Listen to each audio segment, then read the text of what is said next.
So that is something you can do. That is what you should be doing actually. So if they decide not to trade into that bearish order block and they come for the bottom of the bearish order block, you can still scroll down to or scale down to those smaller time frames and still look for this structure. Once you see this structure forming, it's telling you that the market is ready to what? Change trend.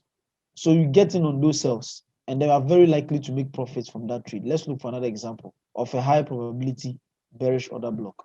Okay, look at this example. Let me zoom in. Now look at something interesting is happening here. This is Euro USD. If you look over here, these are equal highs. Let's draw them so you see. These are equal highs. Can you see them? Now right above those equal highs, what do you see? Bearish order block. This bearish order block here. This is a high probability bearish order block.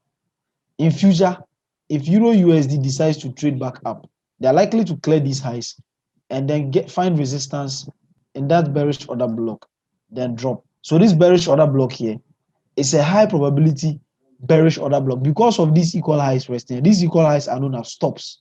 So in future, if Euro USD trades back up, it's likely to go clear these equal highs because that's liquidity. Then trade into this bearish order block before it does what? It drops nicely. So this is exactly how a high probability bearish order blocks look like. They are usually equal highs or double tops, okay, or old highs below it. The old high could be just one, and these are usually situated below it. So you wait for them to clear that liquidity, and then once they get to the order block, you can take your trade from there. Do you understand? Let's see if we can find one more example. Then we'll look at the bullish ones. Good, good, good. This is a very nice example. Look at something. Do you see this bearish order block? I'm referring to this one. That bearish order block formed on 14th May 2012. Then it gave us a very nice sell opportunity sometime on 29th September 2014. Look at something. Look at these equal highs, relative equal highs, actually. Okay, this is actually an old high. This is what I'm talking about. These are stops. Now, when you see an old high or equal highs below or beneath a bearish order block like this, let's extend it. It's a high probability bearish order block you're looking at. Wait for them to trade above that old high and then trade into the bearish order block. Then you take your trade from there. So this is one of those examples I was talking about. You can see that this bearish order block, price traded through it, over 50% of it. Now you see later, it couldn't hold price traded above it. Once price goes through over 50% of a bearish order block or a bullish order block, that order block is no longer strong. It becomes weak. So in future, when price trades back into it, you should not be too optimistic that that order block will hold. Reason is price previously traded through over 50% of it, so it's probably weak now. Now look at how they cleared these highs and traded into this bearish order block.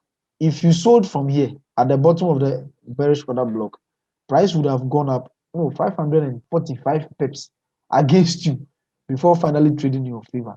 So you definitely would have lost this trade. So how can you be safe? Go to the smaller time frames until you see this structure. Don't sell until you see an M. It could be any of the M's I have taught you. Until you see something like this forming and goes back to touch the midsection of the M, don't sell. That is if you want to be safe. So what I want us to do is I want to highlight that portion. Then we'll go down to a smaller time frame and see what happened. We'll go down to 1 hour or even we can start from 4 hours. Okay, this is a weekly time frame, so we can even start from let's start from 4 hours. So let me place a vertical line there so we can trace it back. That was somewhere in 2014. Let's go to 1 hour and see how it appeared over there. Okay, this is it right here. 29th September 2014. So let's look at 1 hour. So let's go to 2014. See what happened. Can you see what I'm seeing? Do you see the M structure? So it means it will have required a lot of patience for this trade to be executed. Look, this is what I'm talking about. This was a break. Where's the retest? The retest came somewhere here. So this is a big move you would have spotted, but it would have taken a long time for it to play out. Can you see what I'm talking about?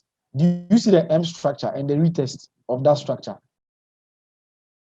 Good, you can see it. So that is what I'm talking about. If you see it on the weekly time frame, it will take a long time for it to play out. Okay?